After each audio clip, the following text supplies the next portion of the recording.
What the hell? He just kissed her. Damian Ellison's voice cracked through the glassy corridor like a snapped cable. Usually ice-calm, deliberate, contained. Now it trembled with shock, disbelief, a flicker of fear.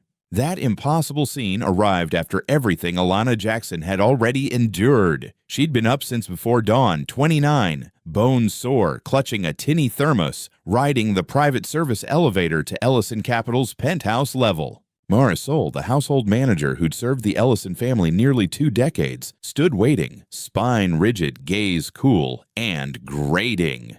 "You're late," she said. Alana checked her watch. "It's 5:59, ma'am. My shift starts at 6. "Don't backtalk." Marisol rammed a bundle of cloths into Alana's hands. "Mr. Ellison wants the marble buffed before the nanny arrives at 8. All guest rooms polished, laundry done. Prepare the nursery for inspection." "That's usually 3 jobs," Alana murmured. The perfume hit first, sharp, medicinal. Then Marisol stepped closer, voice like a pinched hiss. "Are you questioning me? I'm saying it might be impossible before—" The slap cracked the hallway. Alana's knees buckled. "Be grateful, now move." Palm stinging, pride bruised deeper, Alana rose, steadied by the wall. She needed this job, for rent, for her kid sister's groceries, for sheer survival. So she scrubbed and buffed and lifted and kept her mouth shut. By 8, sweat soaked her gray uniform. Forearms trembling, knees gritty from stone. Still, Marisol stacked on tasks, barking critics at every breath. None of that, humiliation, slap, exhaustion, prepared her for the chaos about to erupt. The screaming didn't sound ordinary. It was a tide of panic, high, furious, splintering. Alana froze at the nursery landing. 2 nannies outside, hair yanked loose, wiping spit from faces, both rattled, both retreating like burned hands. "He spit on me!" one cried. "Right in my eyes. He bit me!" Inside, a toddler howled, a storm stuffed into a tiny chest. Theo Ellison, face blotchy, fists balled, red with grief as much as rage. A nanny crept closer. He spit again, feral and terrified. Alana scanned for Marisol. Nowhere. Staff pulled back, uncertain. Cheeks still burning, Alana squeezed her cloth, then stepped forward anyway, that cry digging under her skin. "Miss, don't," a nanny warned. "He hates everyone." Alana knew that shriek, born from hurt, not just anger. She entered the nursery gently. Baby lotion fogged the air. Toys everywhere. Sky blue walls, electricity buzzing through silence. Theo saw her, brown skin, plain uniform, trembling hands, and screamed louder. Alana didn't flinch. She knelt slowly, shut her eyes, exhaled, and hummed a church night hymn her grandmother loved, older than pain, older than this building. The sound worked like warm cotton, his fists unstiffened, chest pulled and settled. The boy who'd spit at everyone toddled forward, lifted uncertain hands, pressed his cheek to hers. Alana's breath vanished. Tears climbed, uninvited, undeniable. The doorway flooded. 2 nannies, a guard, a clipboard-clutching junior staffer. Then that voice behind them, deep and stunned. "What the hell? He just kissed her." People stepped aside. Damian Ellison entered, tall, composed, eyes blown wide. He scanned the room, jaw tight, not angry, something deeper breaking open. "Who are you?" Quiet. Alana rose with Theo anchored to her. "Alana Jackson, sir, cleaning staff." Theo refused to release her. The air held its breath. Damian stepped closer. "He's never done that, not once. He hasn't let anyone hold him since—" His voice cracked. Marisol appeared, anxious, already shaping a narrative, but Damian lifted a hand. "Enough. Everyone out." The room cleared. Only Damian, Alana, and Theo remained. For a long beat, he looked between his son and the woman holding him, and something shifted in his expression, something human and unguarded. He exhaled. "Miss Jackson," he said, "I'd like to talk." Heart thudding, cheek still hot, Theo warm against her collarbone, Alana nodded. This wasn't only a moment. It felt like a hinge clicking into place, a door opening somewhere she'd never imagined. It felt like the start of trouble. The nursery's quiet settled heavy, almost sacred. Theo's fingers latched her shirt like a lifeline. Damien leaned on the changing table, stunned at what he'd witnessed, what nobody, not doctors or specialists or nannies, had managed. "Let's talk outside," he murmured. Alana followed. Marisol lounged near the grand staircase, glare sharp as the earlier sting. Something had changed, and she hated it. In the sitting room, Damien gestured. "Please, sit." Alana perched carefully, wary. She didn't belong in rooms where the rug cost a year's rent. Damien remained standing. "I know this is unusual. You didn't plan for any of this." "No, sir. I came to mop." He huffed, weary rather than amused. "And somehow you walked straight through the walls my son built since his mother died." Alana lowered her gaze. "I wasn't trying to interfere. I heard him and couldn't keep walking." "I'm glad you didn't," he said quietly. "He hasn't let anyone touch him since the accident." Alana's eyes lifted. "The accident?" Damien's jaw tightened. "Last winter, black ice. My wife, Helena, didn't make it." "I'm sorry," Alana whispered. He nodded, a stiff thank you brittle. Silence pooled, thick with what he didn't say. Then, "I want to offer you a temporary role as Theo's live-in nanny." Alana blinked. "Sir, I'm not qualified. No certifications, no resume for this. I don't need paperwork. I need results."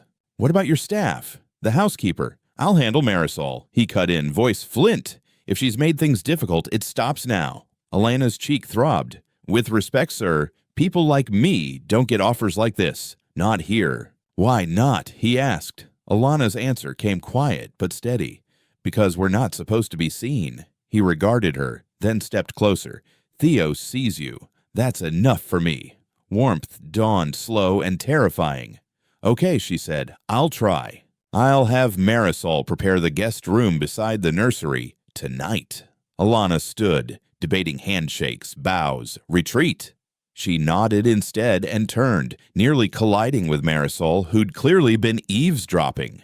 "Watch yourself," Marisol hissed. "Don't forget your place." Alana didn't answer. Theo's voice piped from the nursery doorway, small and sure. "Mama." Everyone froze. Alana knelt. "No, baby. Alana, I'm here to help." He stubbornly shook his head and lunged into her arms. Damien's eyes changed again.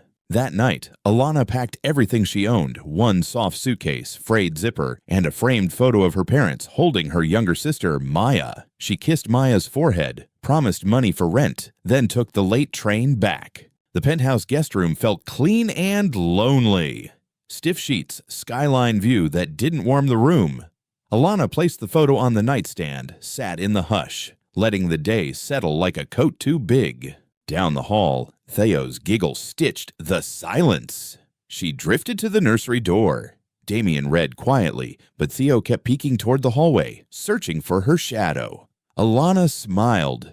Maybe these walls weren't as high anymore. The guest room's quiet felt strange. Alana lay on the edge of the bed, staring at a ceiling that wasn't hers. The sheets smelled of starch and citrus. Comfort tugged against disbelief, and sleep wouldn't come. A nightlight washed the corner with soft shapes. Manhattan's hum lived beyond glass. Exhaustion weighed her eyes, but her mind wouldn't accept that a billionaire's son had chosen her to calm his fierce, frightened heart tonight. She touched the photo, parents beaming at baby Maya, people who did right even when it hurt. "I hope I'm doing good," she whispered. A soft thump landed outside. Another shuffle. She slipped on house slippers, stepped out cautiously. The nursery door sat ajar. Barefoot, puffy-eyed Theo stood there, clutching a battered lion. "Sweetheart," she whispered. "Mama," he whimpered, voice wobbling. Alana's heart twisted. She brushed a curl from his forehead. "You're safe. I'm here." He squeezed her hand, fingers tight and desperate. She glanced at the crib. "Want me to stay till you fall asleep?" He tugged her to the chair. She sat humming that velvet hymn, slow and steady, a little prayer. Theo climbed in on his own, lay down still gripping her fingers through the slats. His breath evened, the room settling around him. Alana's head drifted to the rail, half asleep, body sore, heart finally still, anchored there. That's how Damien found them, tie loosened, shirt wrinkled from late calls. He paused at the threshold. Hall light spilled over his son asleep. Small hand threaded with a woman dozing beside the crib. Peaceful, astonishing, real. He didn't speak, didn't move closer. The house hadn't felt like this in months. Stillness instead of hollow silence. He backed away. The next morning, she woke on the nursery couch, a blanket tucked over her shoulders. Someone had moved her, tucked a pillow beneath her neck. The blanket smelled of cedar, faint cologne. Startled, she sat up just as Marisol marched in with a breakfast tray. "Well, you've made yourself very comfortable," Marisol sniffed. "I didn't mean to fall asleep here." Alana started. "Doesn't matter," Marisol muttered, setting down eggs, toast, fruit. "Mr. Ellison said you're to receive meals fresh in your room 3 times daily." Alana blinked. "He said that?" No answer. Alana couldn't remember the last time someone cooked for her. She ate slowly, grateful. A knock. Theo, tiny in pajamas, lion dangling, climbed right into her lap. Damien appeared, coffee in hand, leaning against the doorframe, watching. "Hope the accommodations were okay," he said. "More than okay," Alana replied, brushing Theo's back. "Marisol said you slept in the nursery." "I didn't plan to," she said. "He needed someone." "And you were there," Damien answered simply. "This place hasn't held laughter in a long time," he said. "Sometimes it just needs a lullaby." She murmured. He studied her carefully, unreadable. "Finish breakfast. The driver will take you and Theo to Central Park later." "You're trusting me already?" she asked. He smiled faintly. He already has. In February, Central Park wore bare trees and steel-gray sky. The wind sliced through wool. Still, the quiet felt like Sunday mornings back home. Room to breathe. The black Range Rover idled by the south entrance. The driver opened her door like she'd always belonged in back seats, not behind mops. Theo, bundled in navy, watched the city roll by. Curious, alert, he kept her hand the whole time. At the park, the driver said he'd wait nearby. It felt strange being called ma'am, chauffeured like a person of consequence. Theo tugged her coat, grounding her. They walked the frozen lake, watched ducks carve slush, held hot chocolate. Theo didn't speak, but he never let go. Then the air changed. A black town car slid to the curb like a whispered threat. A woman emerged, long gray coat, leather gloves, sunglasses despite the clouded sky. Alana recognized her from the framed photo in the nursery. Veronica Hale, Helena's older sister. Theo stiffened. Alana tightened her grip. "So, you're the one?" Veronica asked, voice glassy. "The maid who sings lullabies." "I'm Theo's temporary nanny," Alana said. Veronica laughed without warmth. "Of course, and I'm the astronaut queen." Theo buried himself in Alana's side. "You're scaring him," Alana said evenly. "I'm his aunt," Veronica snapped. "Family."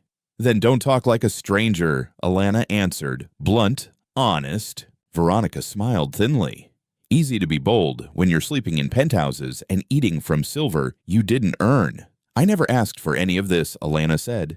"I'm here to care for him."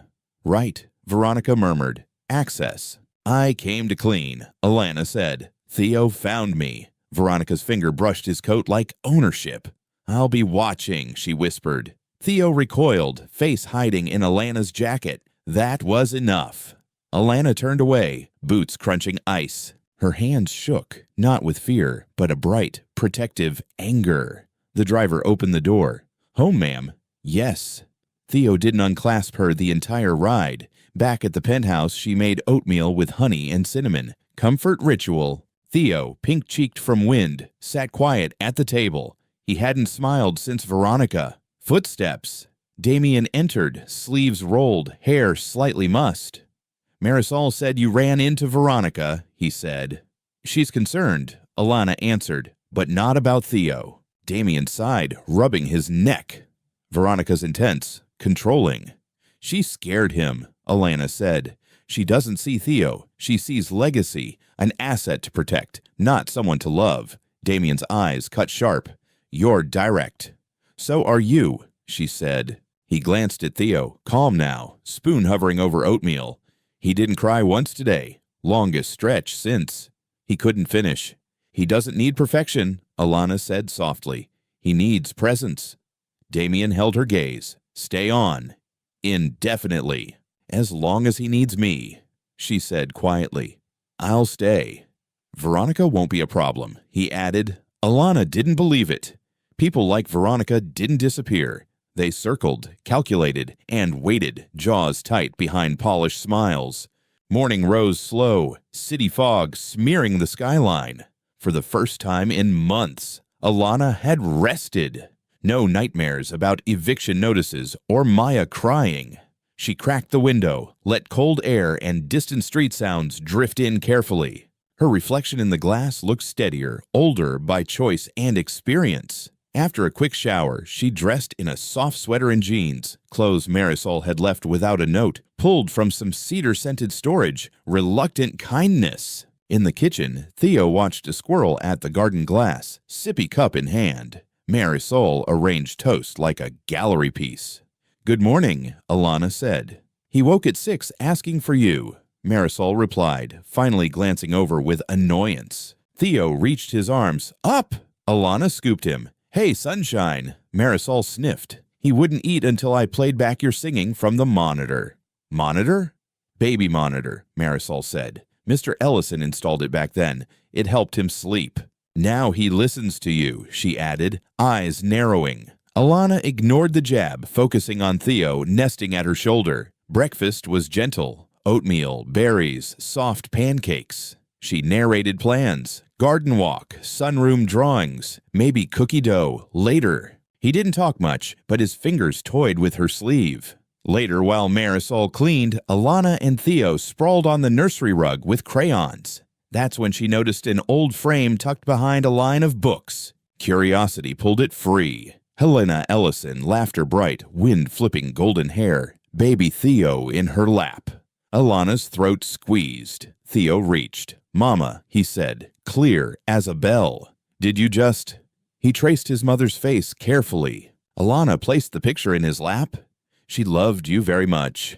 He toddled to his crib, pulled the lion, placed it beside the photo like an offering. A shadow crossed the doorway. Damien quiet, watching something fragile, reform. I forgot that picture was there, he said. Theo called her Mama, Alana whispered. Damien's jaw worked. He hasn't said that since the funeral. If this upset him, it didn't, Damien said gently. He needs to remember. So do I. Alana saw him then, not the billionaire, but a widower raising a little boy with ghosts in the hallway. You loved her, she said, not a question. Deeply, he said, and I failed. You're still here. That matters, Alana answered. Theo crawled into her lap again. Damien watched, softer than before. He's different with you. I didn't do anything special, she said. You listened, he replied. Most people don't. The afternoon lifted, the house learning to breathe again. Alana crawled on all fours, roaring playfully like a lion. Theo shriek-laughed. Marisol pretended annoyance, but a ghost of a smile betrayed her. Dinner was simple, roasted chicken, potatoes, green beans, eaten shoulder to shoulder at the island. Theo offered Alana biscuit bites. Damien sipped wine slow. This feels normal, he said. Maybe this is what normal is supposed to feel like, she answered. Later she passed the study. Damien typed slowly. She knocked softly, leaning in. He's down for the night, she said. Thank you, he answered. For what? Giving my son a reason to smile. He's giving me something too, she said. What's that?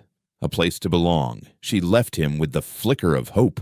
Dawn hesitated behind fog. Coffee hissed. Bacon crackled. A toddler giggled. Alana stood barefoot. Navy sweater, black joggers, flipping pancakes. Theo drummed his lion on granite. Marisol lurked, arms folded, skepticism sanding her edges. Smooth. Since Damien granted Alana authority with Theo, Marisol's barbs had cooled to frosted silence. Blueberries in yours? Alana asked. He nodded emphatically. She slid one to his plate, stacked with berries. The knock hit the penthouse like thunder. Too early for guests, Marisol muttered, marching to the door. A click of heels entered, scent arriving first. Expensive, decisive. Good morning, came that clipped voice. I assume I'm unexpected. Veronica Hale, immaculate, surveying like a judge. Theo shrank behind Alana's leg. Alana crouched. "It's okay, baby. We're staying right here." "Veronica," Damien said, suddenly barefoot and tieless, not thrilled. "To what do we owe this?" "Family drops by," Veronica replied, gliding like she owned AR. "You've never dropped by before," he said. "What's going on?" She unfolded a tabloid from her handbag, sliding it across marble. Grainy photo, Alana and Theo holding hands in the park. "New nanny, new love," she quoted. "Insiders question boundaries." Damien's face darkened.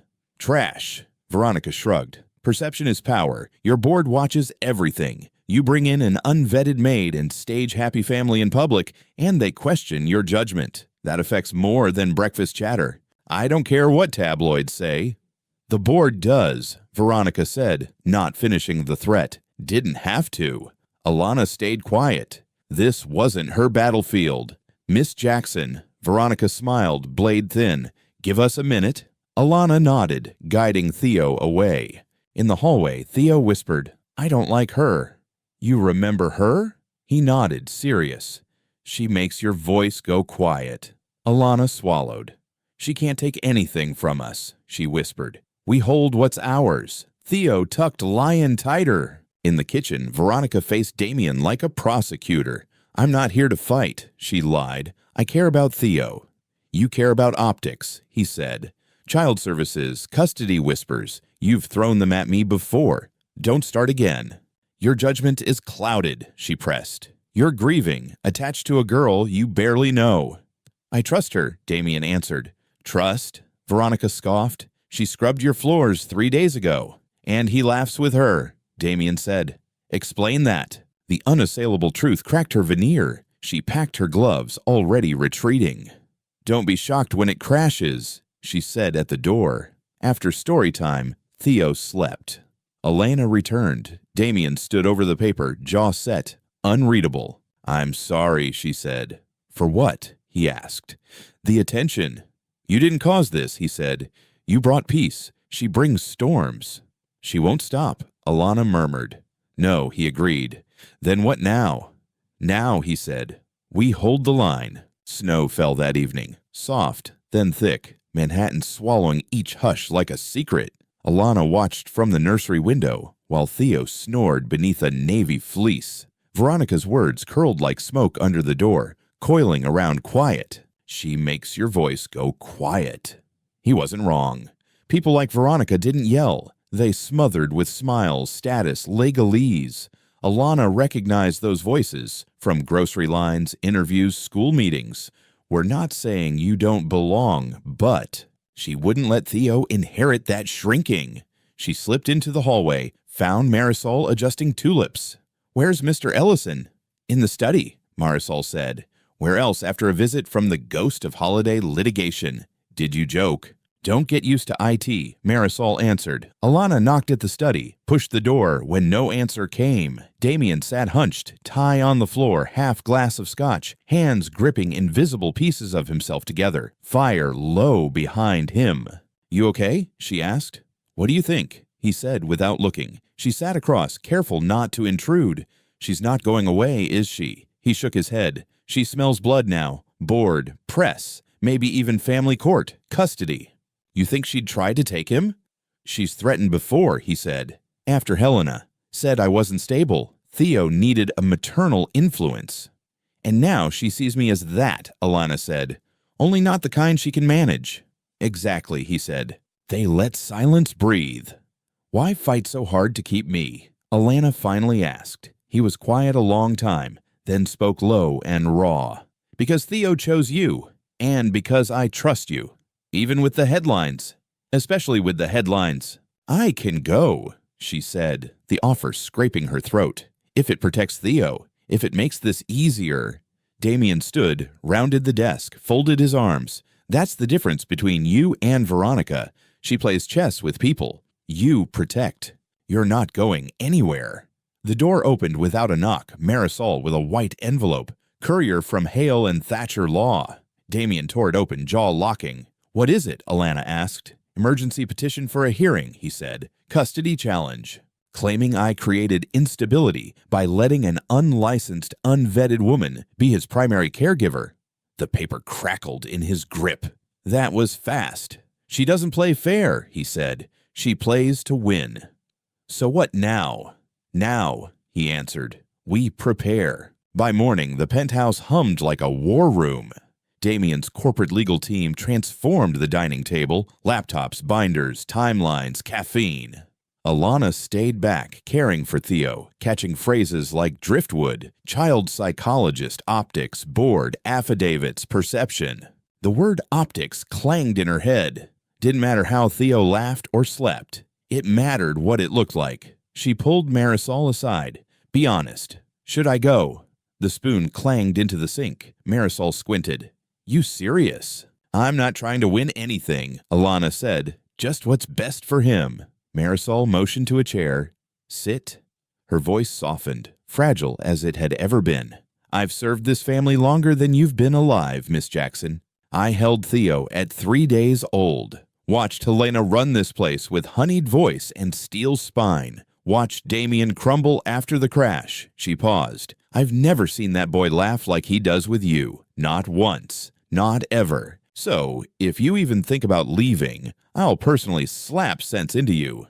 Not out of spite this time. Out of love. Alana blinked. You care. Don't get soft on me, Marisol grumbled, turning away. That night, story time soothed nerves. Theo fidgeted, sleepy but anxious. Tomorrow's big, Alana whispered, but you don't worry. You've got an army now. In the doorway, Damien stood quietly. You ready? Yes, she said, voice steady. When the storm comes, you don't run. The courtroom felt colder than expected. Polished wood, gray walls, fluorescent lights buzzing like trapped flies. It smelled like paper coffee. Old fear! Alana sat on the left bench, hands clasped. Navy suit Marisol had chosen. Not flashy, firm, respectful. The kind that said, I belong, even if her knees trembled. Theo stayed home with Marisol and a trusted friend. His lion toy sat in her tote like a quiet promise. Remember who you're here for. Across the aisle, Veronica sat arrow-straight, draped in charcoal and pearls, every line precise. Her lawyer, Charles Grant, silver-haired and unblinking, flipped through files like Tuesday paperwork. Damien sat beside Alana, silent, anchoring, pen gripped. All rise. The Honorable Judge Gloria Penmore entered, 60s, stern, glasses low, voice like velvet with thunder under it. Be seated. Grant rose first. Your Honor, an emergency custody hearing on behalf of Ms. Veronica Hale regarding young Theo. We're deeply concerned about the child's environment. Mr. Ellison recently installed a domestic worker without child care credentials as primary caregiver, no advanced psychological training, no nanny certification, no state-approved checks. She ferries the child publicly, unaccompanied by licensed guardians. The benches murmured, uneasy. We're not disparaging Miss Jackson, Grant continued, but optics matter. A grieving child's mental health isn't a testing ground. Damien leaned forward. May I, Your Honor? The judge nodded. He stood, hands relaxed, voice calm but steeled. I'm not experimenting, he said. I'm surviving, and so is my son. He stopped speaking after his mother died. He refused food, sleep, every therapist, every nanny, until Alana. She was scrubbing floors, and he chose her. He spoke again, with her beside him. He met the judge's eyes. If loving a child without a license is a crime, then most parents are guilty. Grant rose. Compelling, but the judge raised a hand. I've raised 3 kids. Compelling matters in juvenile courts. She turned to Alana. Miss Jackson, step forward. Heart pounding, Alana approached, seal behind the bench. Veronica's stare like frost. Damien's small nod, steadying. Are you certified in childcare? No, ma'am, Alana said evenly. I'm not. CPR trained. Yes, Mr. Ellison had me certified last week. Do you love this child? The question struck like lightning. Alana swallowed. Yes, I didn't expect to. I came for work, any work. But he found me. He laughed again. He sleeps now. I can't explain it, but I'd protect him with my life. The judge leaned back. Veronica rose, blade sharp. Your Honor, this woman is emotionally entangled, blurring employee and family. Alana turned. I am family, by choice. The room stilled. Veronica blinked. How long until you move from nanny to wife? She snapped. Damien stood. Enough. The gavel cracked once. Order, Judge Penmore said. She faced Alana again. One final question. Would you continue caring for Theo even if Mr. Ellison no longer employed you? No pay, no security, no guarantees.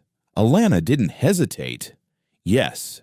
The judge considered, then addressed her clerk. I want a full psychological evaluation for Theo within 10 business days. No custody change at this time. Grant started to object. The judge lifted a hand. However, a follow-up hearing in 3 weeks. Miss Jackson remains in the home under observation by a court-appointed child advocate. The gavel dropped. Adjourned. Back at the penthouse, quiet washed over everything. Not celebration, not defeat. Just a breath held and slowly released. In the study, Damien poured 2 glasses of wine, handed one to Alana. You were incredible, he said, meaning every syllable. I was terrified, she admitted. Didn't look it. Snow dusted the city to clean slate. She's not finished, Alana said. No, Damien agreed, but neither are we. He lifted his glass. To Theo. To holding the line, she answered. 2 days later, the house slipped back into a new normal. Theo's gentle morning knock, never demanding, always hopeful. Hugs, lion toy handoff, breakfast guesses, Alana guessing wrong on purpose to earn giggles.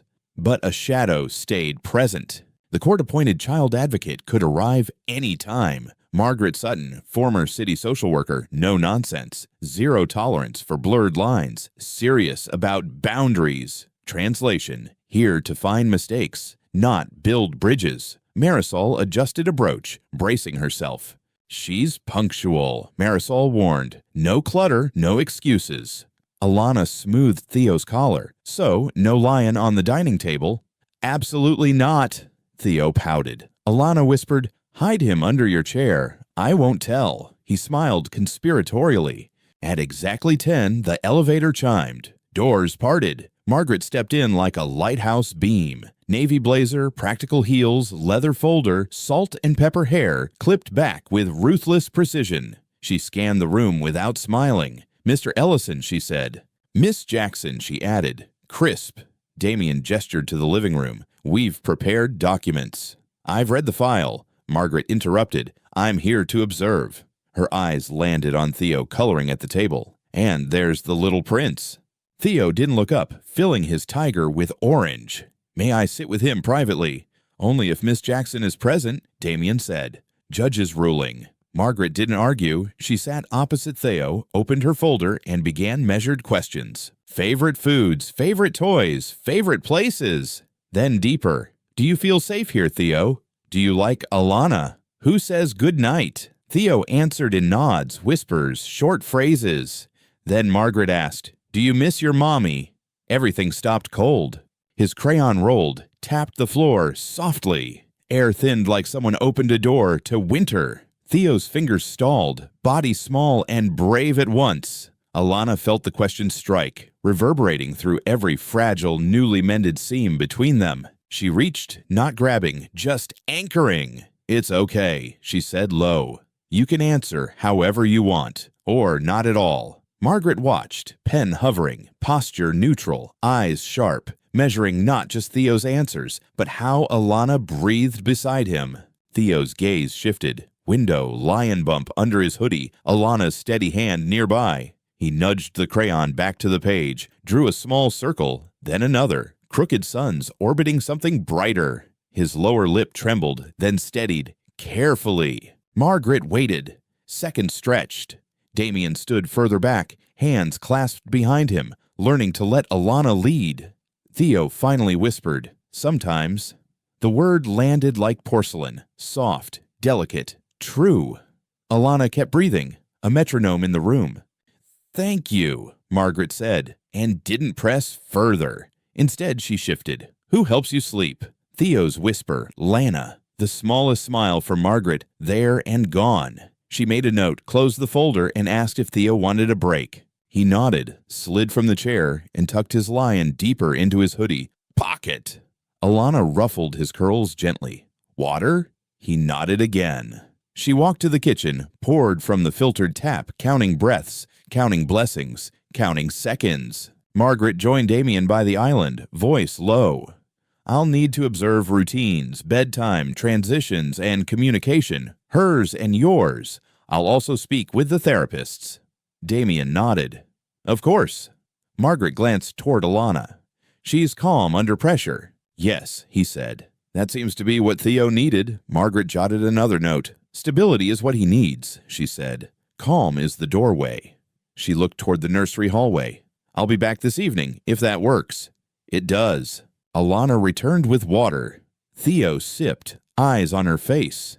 I'm here, she said quietly. Margaret held the scene an extra heartbeat, absorbing the untrained, unmistakable fluency between them, the kind that resumes can't promise and degrees can't counterfeit. Thank you, Miss Jackson, Margaret said. We'll continue later. The elevator doors closed behind her. Alana let out a breath she didn't realize she'd been holding. Damien set his mug down. You were steady, he said. He took his cue from you. He always does, Alana said, because you show up the same way every time. Damien's mouth tipped. We keep doing that. Through evaluations, hearings, headlines. She nodded. Through Veronica. His jaw flexed, especially through Veronica. The plan stayed simple. Hold the line. Keep the rhythms. Protect the small joys. Dinner was grilled cheese and tomato soup. Theo dunked sandwiches, whispered hot, grinned when Alana blew steam away. Marisol pretended to care only about crumbs, but watched everything softer. After bath, Theo stacked blocks, then knocked them laughing, then begged one book, then a second. Alana read both slow. He curled against her shoulder, lion wedged between. Damien lingered in the doorway, hands in pockets, breathing easier. Margaret returned at 7 sharp, notebook ready. She observed toothbrushing negotiations, pajamas chosen after 2 vetoes, the way Alana offered choices that always led home. She watched Alana hum, dim the light, and let quiet grow roots. Damien stayed back again, learning when not to lead. Theo drifted, then slid toward sleep. Margaret observed how Alana's stillness preceded his calm, how the house seemed to take its cues, how even Marisol's footsteps softened near the threshold. Later, in the kitchen, Margaret debriefed briefly. I'll continue tomorrow. I'll need records from his pediatrician and any therapists. You'll have them, Damien said. Thank you, Alana added, for being fair. Margaret nodded once. Good night. The elevator sighed shut. Damien leaned against the counter, eyes tired, but hopeful. You okay? He asked. Yes, Alana said. We can do this. Outside, the city glittered like a shaken snow globe. Inside, something sturdier than hope settled. It wasn't victory. It wasn't safety guaranteed. It was a promise made in a nursery chair, repeated in a courtroom, tested by headlines, measured by strangers. Stay. Show up. Listen. When the storm comes, don't run. Hold the line. In the nursery, Theo rolled over, lion under his chin, breath steady as a metronome. Alana tucked the blanket, flicked the nightlight, touched the crib rail. Damien watched from the doorway, the smallest gratitude breaking across his face.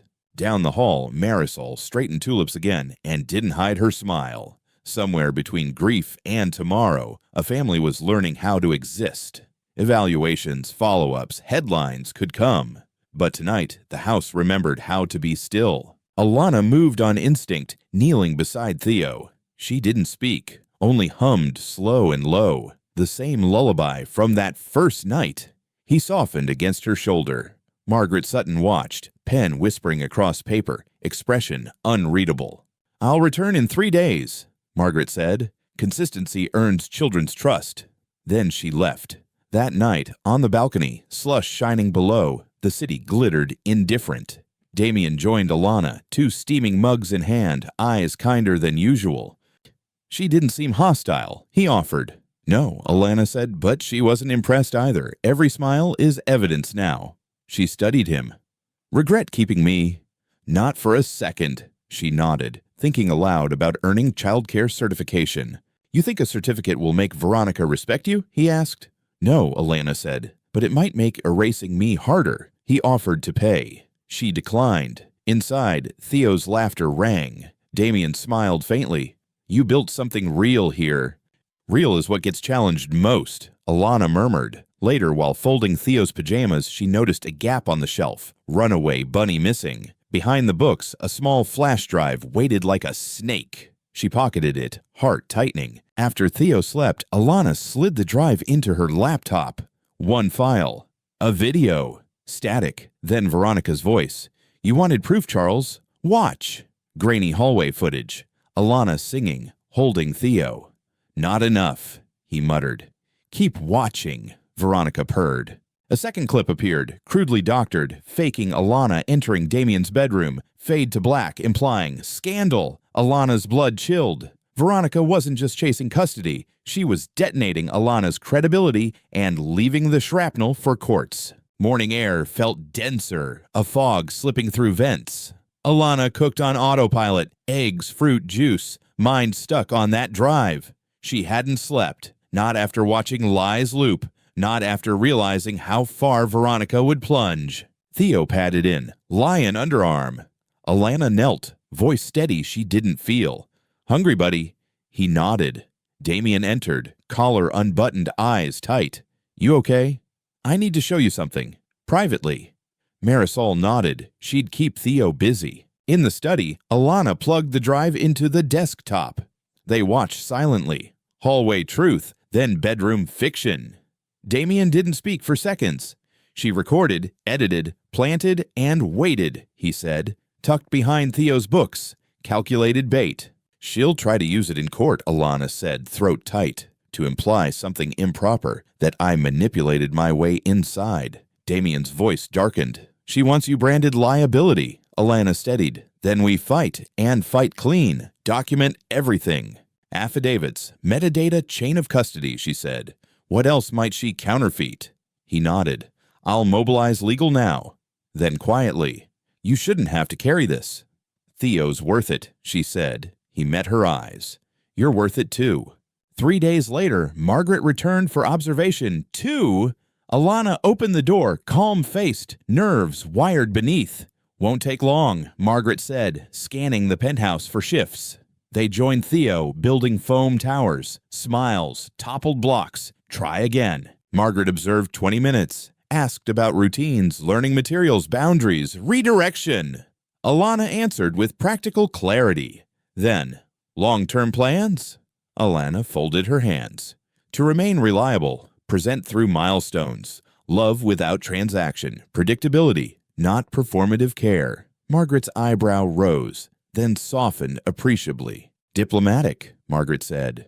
True, Alana countered. Folder closed. You're doing well. Miss Jackson, interim report this week. At the door, Margaret paused. Anonymous tip alleged misconduct, something inappropriate with Mr. Ellison. The evidence was poorly doctored. I've seen real cases. This wasn't one. Hope slid in, thin but bright. These submissions usually stain the sender more than the subject, Margaret added, but it means things will get rougher before calmer. Brace yourself. A rare, sliver-thin smile. Then the elevator swallowed her away. That evening, Alana built puzzles on Theo's rug. Click, click, trust finding its rhythm. Again. Marisol hovered, then stepped in. You didn't hear this from me, she said low. Veronica's people contacted board members. Anonymous whispers. He's unfit, distracted, improper spending. What rumors exactly? Alana asked. Suggesting blurred relationships, misuse of company funds covering your salary, compromised focus, Marisol said. Alana's jaw squared. She's crafting scandal. Marisol nodded. Classic. Destroy the person, not the position. We need to address the board, Alana said. You're not on the agenda, Marisol warned. I know, Alana replied, but I'm the one she's trying to erase. Later, Alana met Damien in the study. Tomorrow, I speak to them. He weighed it, then nodded. Let's change the narrative, he said. The boardroom on 49 was steel and hush. Outside the mirrored doors, Alana straightened a navy blazer, hair neat, shoulders square. Damien's voice low. You don't have to.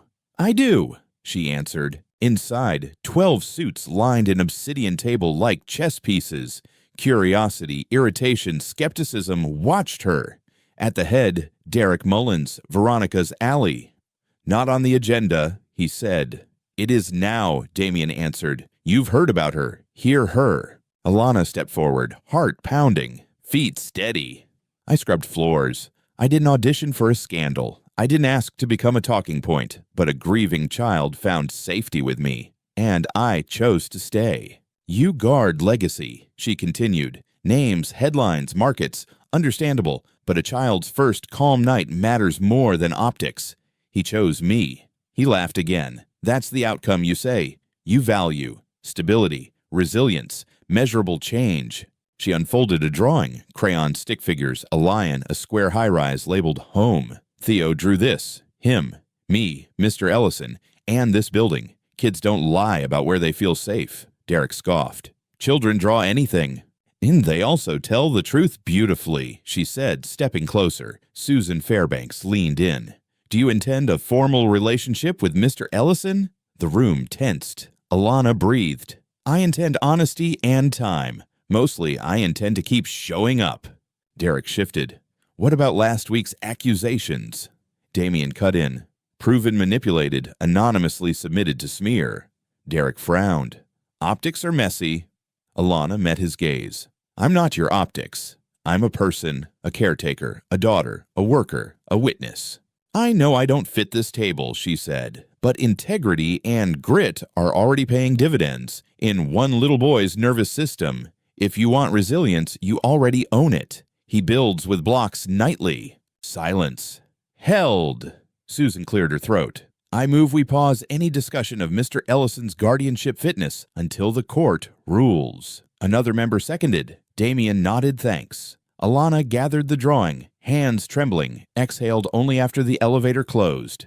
A war zone, she whispered. You won, Damien said softly. Before she stepped out, he touched her arm.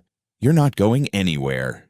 I want to earn staying, she replied, not as someone's comfort blanket. You're his anchor, he said, hers too. Across town, Veronica Hale read notes forwarded by loyalists. 3 espresso taps on porcelain. They gave her the room, she murmured. Nora hovered. It's a pause, not dismissal. Veronica scrolled Margaret's interim report. No abuse, stable child, nurturing caregiver. She's winning the narrative, Veronica said, voice iced. Release the footage? Nora asked. No, Veronica replied. Amateur hour. If we remove her, it must be precise. Invisible. Set a meeting with Anthony Connors. The PI? The illusionist, Veronica smiled. At the penthouse, Theo zipped into his puffer. First day back at the inclusive preschool. He hadn't returned since Helena's funeral. You okay? Alana asked. He nodded, gripping her sleeve. Foreheads touched. I'll be here when you're home. Marisol, already in a coat, offered, we'll go slow. Turn back if he melts. Theo handed Alana the lion. Keep it safe. Door closed. Damien stood in the hallway, watching. He trusts you more than anyone. I won't break that, she said. We're honest from now on, she added. What's Veronica's next move? Damien sighed. Finances locked. She'll dig personal. Your defaulted student loan. That employment gap, 4 moves in 5 years. Facts twisted to weapons. Alana nodded, jaw tight. Yes, then we get ahead, she said. Use PR. I'll speak if needed. You sure? She drags me into light. Good. Let's see her manage sunlight. That afternoon, a headline spread. Billionaire's nanny more than meets the eye. Hints, insinuations, poison. Comments piled, some kind, many cruel. Sleeping her way up? Gold digger. If she were white Cinderella, Damien stormed in with his phone. I'll pull it. No, Alana said. Let them show themselves. We live. Honest. They manage discomfort. He stared like seeing her anew. You sure you weren't born for this? She smiled tiredly. Born somewhere tougher. That evening, the landline rang. Alana answered. A distorted voice hissed. House of cards, girl. I've got the wind. Click. Morning felt wrong. No open doors, no obvious intrusion, just a listening quiet. Alana walked barefoot, lion in hand, checking rooms. Kitchen clear, office untouched. In her former guest room, a hairline floorboard cracked near the closet. She pried gently, found a coin-sized black device. A bug. By noon, tech security swept everything. 4 more discovered. Nursery vent, kitchen lamp base, under dining table, hollowed novel. Encrypted audio, networked, said lead tech, Alexa. Professionally planted. Theo's room, Alana asked, voice shaking. Alexa hesitated. Likely captured sleep sounds. Alone in the study, Alana burned. She didn't just monitor, she hunted. Damien nodded grimly. Now she has contextless tapes ready to slice. We go public, Alana said. This isn't private drama anymore. It's harassment. You'll be targeted, Damien warned. Target's already painted, she answered. Across town, Veronica met Anthony Connors in a quiet dining room. Discredit her permanently, she said. Everywhere. Make her unbelievable. He'll fold or lose everything. You don't want custody, Anthony observed. You want control. Exactly, he smiled. Then I'll give you smoke. Enough to make loyalty doubt its eyes. That night, Alana recorded a plain-spoken press statement about illegal surveillance and violated healing. Morning made it national. Some pundits questioned motives. Many defended her ferociously. The tide moved. For once, Veronica's shadow shrank. That afternoon, Damien led Alana to the rooftop garden, late winter sun turning glass to gold. Any regrets? He asked. Only not preparing for how low people go, she said. She'll hit harder. Then she'll do it in daylight, he answered. I want to tell Theo, Alana added. Things may feel strange, but inside, we're safe. He's stronger than we think, Damien said. Because of you. Because of us, she countered. Night fell. A ping, unknown number, a video, grainy hospital hallway, a nurse leading a young woman cradling a newborn. Date stamp, June 10th, 2018. The woman looked like Alana. Message followed. There are things even Damien doesn't know. Maybe you forgot. I didn't. Alana's hand trembled. Outside, Manhattan buzzed. Inside, old secrets shifted, and Veronica opened a new front of war. Sleep abandoned her. She replayed the clip until antiseptic seemed to sting her nose. Same corridor, same small bundle. She didn't remember, only that summer's blur, her mother's decline, job loss, couch surfing, exhausted nights tearing at edges. Did I have a child? She whispered. She pulled a photo book, holidays, old notes, nothing after 2017. A void. Another message pinged. Remember who you were before they crown you queen. No name. Only poison dressed like poetry. Morning found her pale in the kitchen. Marisol halted. Sick. Just tired, Alana lied. Coffee appeared. A shoulder squeeze landed. Get air after breakfast, Marisol said. You're sprung tight. Theo waddled in, cheek against Alana's hip. You look sad. A little, she admitted, kissing his curls. You make me happy. He hugged harder. Later, Alana walked Riverside Park, boots crunching brittle leaves. Only one person might know, the retired nurse who'd helped them, Lucille Holloway, her mother's oldest friend. Alana called. Lucille. Baby, I've meant to ring you. I need to ask something important. Summer 2018. Was I pregnant? Silence. Not confusion or denial, just aching quiet. Then Lucille's voice cracked. I prayed you'd never remember. Alana sat on a bench, wind hollow around her. So it's true. Lucille sighed. Postpartum psychosis, honey. You were unraveling. Your mama was dying. You couldn't hold yourself up. We arranged a closed adoption at your request. I don't remember, Alana whispered. You weren't stable, Lucille said. You begged not to see him. Said, I can't love right now. I don't have it in me. He went to a good family. I kept your wishes. Could Veronica know? Only through sealed records or hospital leaks, Lucille said. We protected your name. Someone found it, Alana said. They'll weaponize it. No shame in surviving, Lucille whispered. I'm here. Back home, the study felt heavy. Damien entered, stopped at her face. Alana? She told him everything. The video, the gap, the child. She braced for judgment that never landed. He took her hand. You were 21, alone. You survived. That's strength, not stain. They'll use it, she warned. Then we own it first, he said. Not theirs anymore. Do you think he's out there? Yes, flickered between them without words. The match was lit. Alana wasn't running. She was walking into fire. Snow returned, soft, soundless. Inside, storm. Clarity burned off fear. In the mirror, Alana studied a woman who'd saved herself and buried truth to keep walking. Shame wanted the mic. She yanked its cord. Downstairs, Damien's voice hardened on calls. Sealed adoption breached, he told counsel. Possible unlawful access to hospital data. Track the source. He hung up as Alana entered. She wants you trapped in the past, he said. She doesn't realize it doesn't own you anymore. I want to find him, Alana said, even if nothing changes. I need to know he's okay. Damien didn't argue. Quietly, discreetly.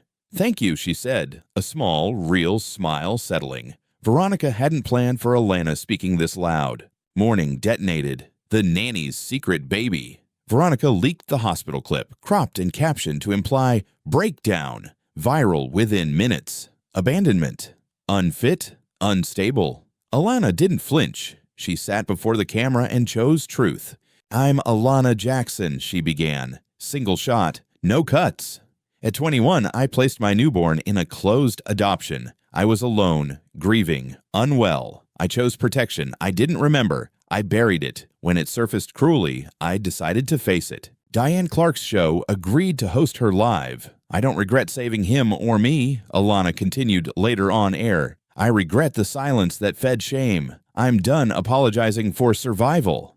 The video dropped. Messages flooded from adoptees, birth parents, guardians. The narrative pivoted. Veronica's shadow receded again. Meanwhile, Anthony Connors waited outside a Brooklyn daycare, telephoto lens trained on a boy with wildfire curls. Elijah. Click. Photo sent to Veronica. Her reply arrived. Time she meets the consequences of abandonment. At the penthouse, Damien brought a manila folder. Agency through Lucille. Records exist. Elijah. Adopted by 2 dads in Brooklyn. Stable. Thriving. Alana held the name reverently. I just want to see him once, from a distance. Damien nodded. We'll make it happen. In a tinted SUV nearby, Anthony watched, already plotting. The cruelest trap. Give a mother her missing piece, then threaten to rip it away again. He waited. Patience paid in leverage. Night. Theo asleep. Lion tucked beneath his chin. Alana brushed his hair. You saved me from forgetting love, she whispered. 2 children, 1 present, 1 past. She refused the false choice. This wasn't guilt, it was legacy to claim. Brooklyn wind knifed through side streets. In an unmarked SUV, scarf high and sunglasses on, Alana sat beside Damien across from the daycare. Ready? He asked quietly. I won't go inside, she said. Just need to know he's real. Playground hum, teacher scanning, kids in puffy coats careening. Then he appeared. Red jacket, wild curls, lion backpack. Alana's breath caught. She couldn't hear his laugh, but she felt it. Elijah, she whispered, breaking and mending simultaneously. He looks happy, Damien said. Whole, she answered. That's the best thing. He tripped, scraped a knee, stood without crying, dusted himself. That's my son, she breathed, eyes wet. After minutes, she turned. I've seen enough. Let's go. Back at the tower, Marisol met them fuming, newspaper in hand. Look. A photo. Alana outside the daycare. Damien's shadow behind. Headline. Billionaire's nanny, hunting her past. Taken today, Alana whispered. They're not just watching, building a case. Painting you as unstable, manipulative, a risk to Theo, a lawyer said on an emergency call. She wants custody. Theo's leverage, Alana answered. That boy has nothing to do with this. Injunction tomorrow, track photographer. For now, quiet. No more quiet, Alana said standing. Live interview, national, start to finish my words. Damien blinked. High risk. We tried silence. We tried calm. Time for fire. Across town, Veronica swirled brandy, watching twilight. Anthony entered, tablet raised. She watched him, he said, didn't approach. So she remembers, Veronica murmured. She'll fight harder, though not smarter. Escalate. Not yet, Veronica said, smiling toward the window. Let her strike the match. I'll film the blaze. The Diane Clark Show confirmed a live slot Friday. Trusted host, millions watching. Alana stared at the kitchen calendar, heart thudding. 3 days to gather strength. 3 days until truth stopped being a weapon against her and became hers. Friday arrived gray and heavy, Manhattan holding breath. In the green room, Alana sat under soft lights, hands laced. Producers buzzed. She centered herself. No subway girl mopping floors. No collapsed 21-year-old. Someone new stepped up. 5 minutes, a producer chirped. Diane sat center stage, warm yet direct. The music faded. A story that's captured hearts and fury, she told America. Headlines hide people. Tonight, Alana Jackson speaks for herself. Applause lifted gently. Alana walked into light, pulse drumming steady. Diane welcomed her. Many call you opportunist, others hero. Who are you? A survivor, Alana said. Someone who won't let strangers define me by moments they never lived through. Let's talk 2018, Diane said. The child. I placed my newborn in a closed adoption, Alana answered. I was alone, grieving, unwell. I chose protection. I didn't remember. I buried it. When it surfaced cruelly, I decided to face it. Diane nodded. Audience hushed. Many understand that pain, the silence of survival. Alana's eyes misted but held. We punish endurance. I won't apologize for doing what kept us alive. Applause swelled. Diane shifted. What about Theo? He's a miracle, Alana smiled. He taught me there was love left in me. Every lullaby stitches some younger piece of me back together. Diane glanced at cards. Whispers question motives, your stability, your bond with Mr. Ellison. Our bond is respect and shared grief, Alana said. He lost a wife. I lost a hidden past. We choose Theo together. That's not scandal. That's human. As for stability, I'm in therapy. Healing isn't weakness. It's discipline. Last question, Diane said softly. If your son watches someday, what would you say? Alana faced the camera. Elijah, I never forgot you. I did the best I could with broken pieces. I see you whole. I'm proud of you. Standing ovation. Backstage, Lucille waited, tearful, nodding. Damien held Alana without words. You did it, he whispered.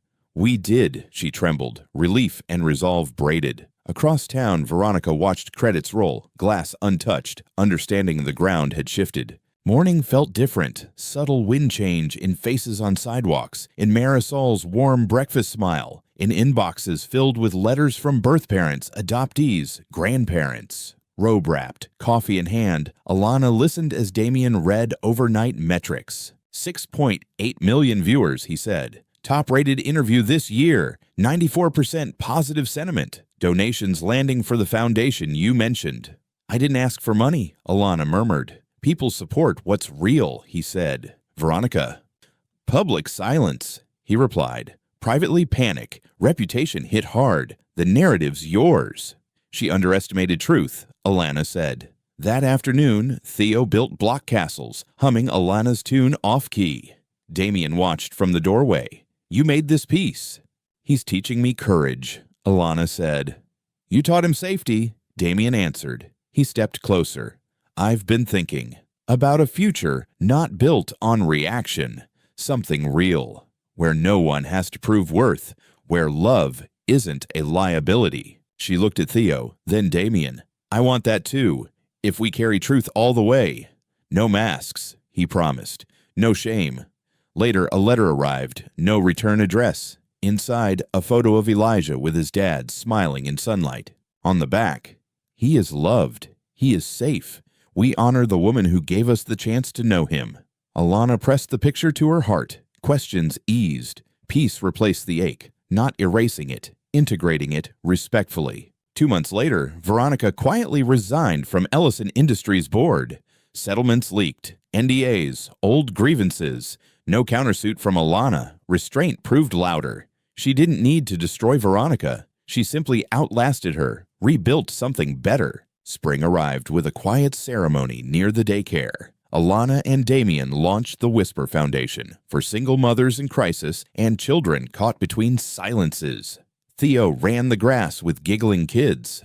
Lucille gave the opening speech. Alana stood with both sons, one beside her, one forever, carried. Shame had exited the room. Legacy remained. Not every wound disappears. Some become armor, tender and strong. Night songs finally praised light rather than smothering pain. The lesson: truth isn't weakness, it's a healing blade. In a world quick to judge women who carry invisible damage, Alana's fight declares survival honorable. Love isn't perfection, it's presence when everything shakes, steady as breath. Sometimes justice is a voice steadying on live television, refusing to be revised by anyone else's hands. Sometimes it's a lullaby in a nursery or a block castle holding the line through another hard night. Alana Jackson, nearly 30 now, didn't become flawless. She became whole, choosing daylight over shadows, belonging over invisibility, courage over caution. When storms gathered again, she knew the rule that saved them. Don't run. Hold the line. Damien learned, too, leadership measured not merely in markets but in kitchens and night halls, in trusting the right person for the right child, in relinquishing optics for outcomes, in trading armor for honesty that actually protects. Marisol soft-pedaled her barbs into dry humor, the housekeeper's heart proving steel and honey can coexist. Margaret Sutton filed her final. Stable child, consistent routines, caregiver attuned and effective. Court agreed. Veronica's petitions faded into dust. Charles Grant withdrew neatly, realizing clients who light fires eventually burn. Counsel. Derek Mullins stopped sneering. Susan Fairbanks sent personalized donations. Nora switched jobs.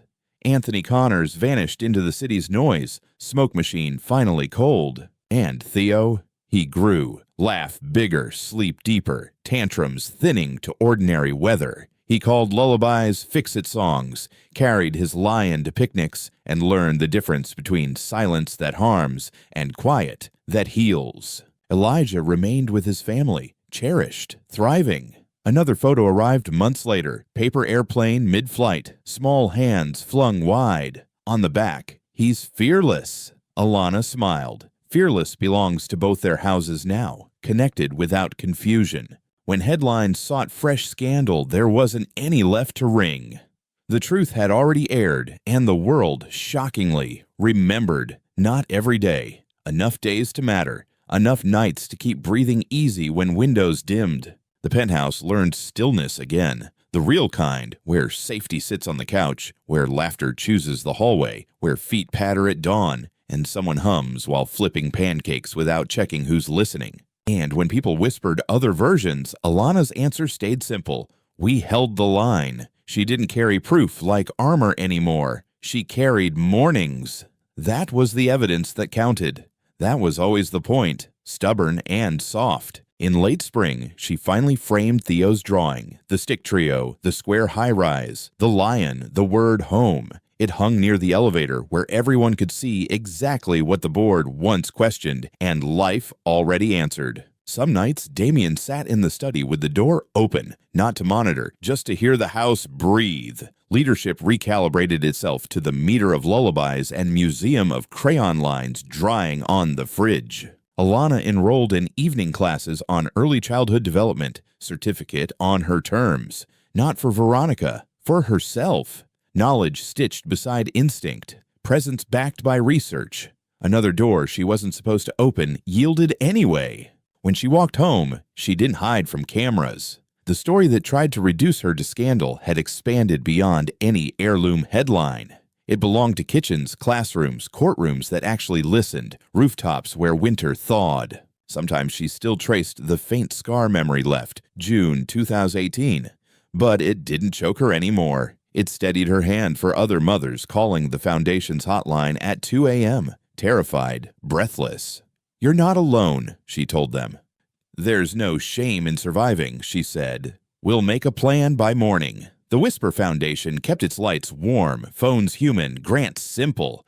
No hoop jumping, no purity tests, just oxygen for people the world kept airless. Theo grew into questions. Did I save you? He asked once. You saved me too, she answered honestly. He nodded like a tiny judge, satisfied, lion under his chin. already an expert at measuring what really matters beyond applause. When storms returned as storms do, the house didn't panic. They set the dinner table, answered calls, kept promises. Optics never tucked anyone in. Outcomes did. Love certainly did. The line held not out of stubbornness, but out of choice. On a bright morning, Alana watched both boys run in different parks on different days, joy stitched across distances. Some families grow by paper, some by presence, some by courage to name pasts without letting them govern tomorrows. Veronica Hale remained a lesson about power unmoored from care, about control dressed as concern. Alana didn't toast enemies, she toasted mornings. The city sparkled, loud and beautiful, still uncaring, which made their small caring louder. On anniversaries of hard days, they didn't relive harm. They relit kitchens, made pancakes, called Lucille, wrote checks to keep phones staffed for strangers.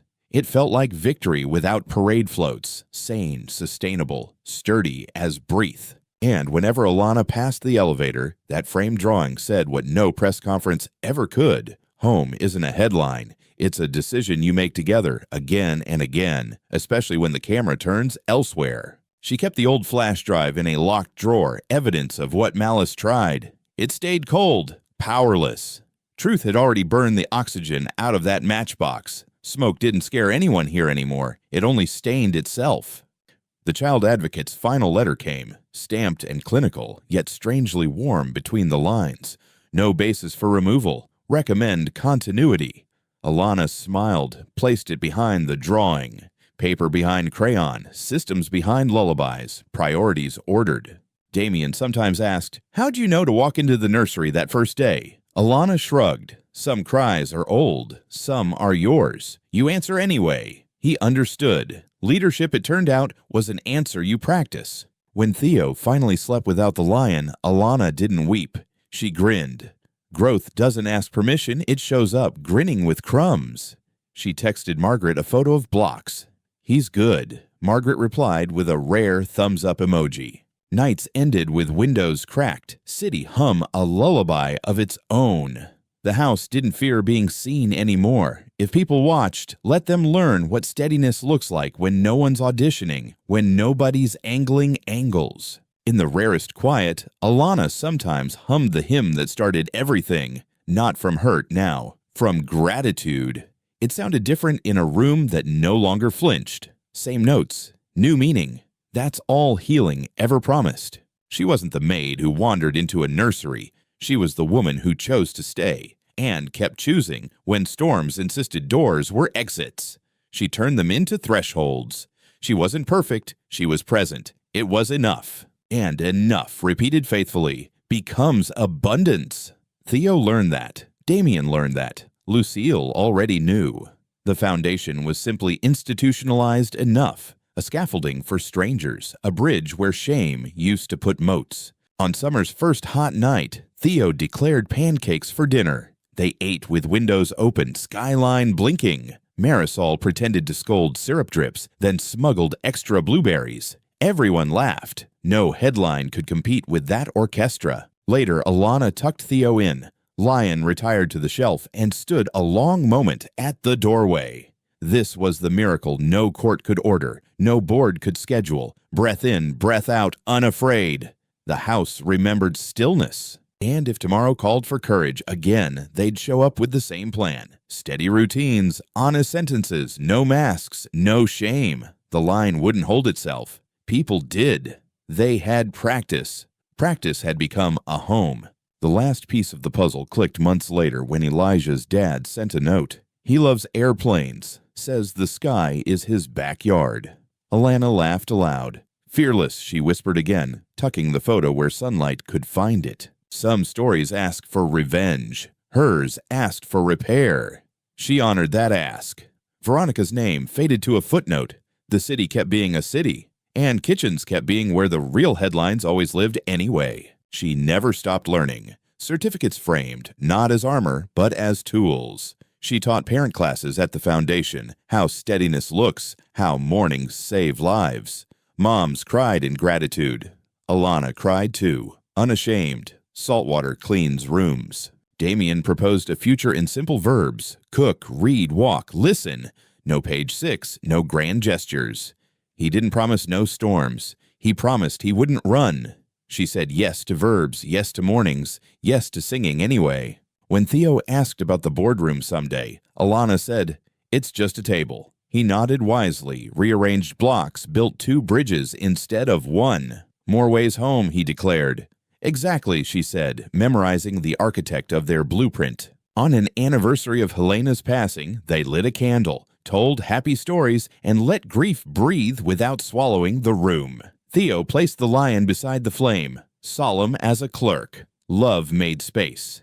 It always did. And somewhere in Brooklyn, a boy chased a paper airplane under a sky he called backyard. Both households hummed lullabies into different ceilings, same notes bearing 2 families forward. It wasn't perfect. It was whole. It was enough. The city blinked, unbothered. That indifference no longer wounded. It freed them to care loudly in small rooms. Whisper Foundation volunteers learned the equation. Consistent kindness beats spectacle. Daylight beats rumors. Pancakes beat panic more often than not. Headlines dwindled. Donations didn't. Board meetings resumed their regular boredom. Damien found boredom luxurious. Stability played better than fireworks. Quarterly reports never mentioned lullabies, and yet every chart owed something to their quiet music. When Theo's teacher sent a note, he comforted a classmate during a meltdown, humming softly. Alana sat down and let herself cry, the kind of tears that don't bruise. Legacy had turned right side up. That was the point, stubborn and shining. They framed that note beside the drawing. Paper altars to ordinary courage.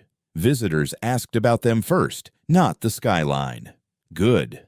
Let the city be background. The foreground belonged to crayons, block towers, and steady hands. At year's end, Margaret emailed a single line. Had to share. "My toughest case stabilized. Thought of you." Alana smiled, replied with a lion emoji, and hold the line. Words traveled far, doing quiet work she'd never fully measure. Some evenings they stood on the balcony, mugs warm, winter returning, city kissing the river with light.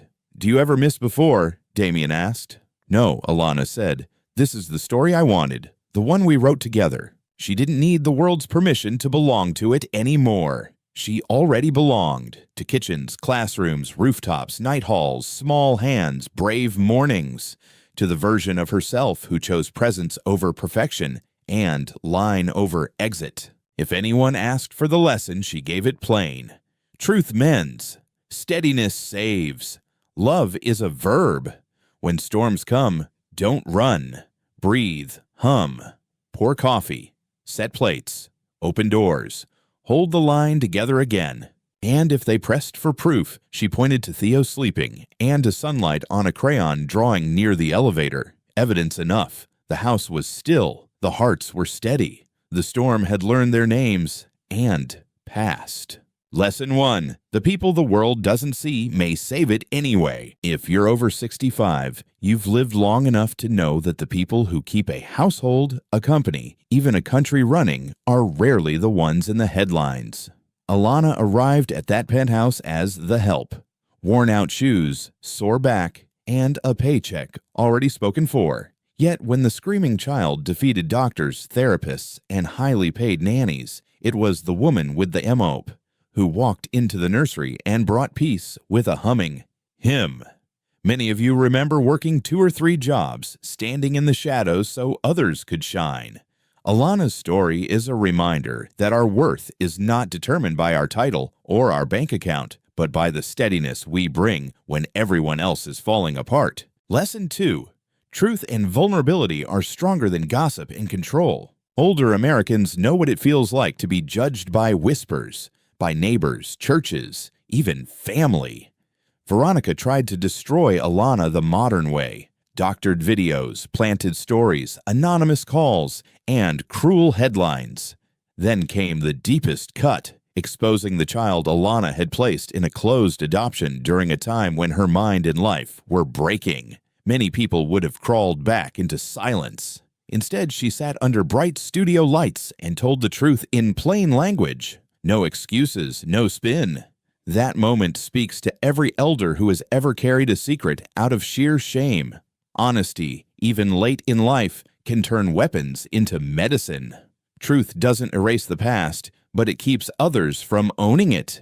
Lesson 3. Legacy is built in small rooms, not big stages. By our later years, we know that real change rarely happens in grand speeches. It lives in kitchens, classrooms, and quiet hallways.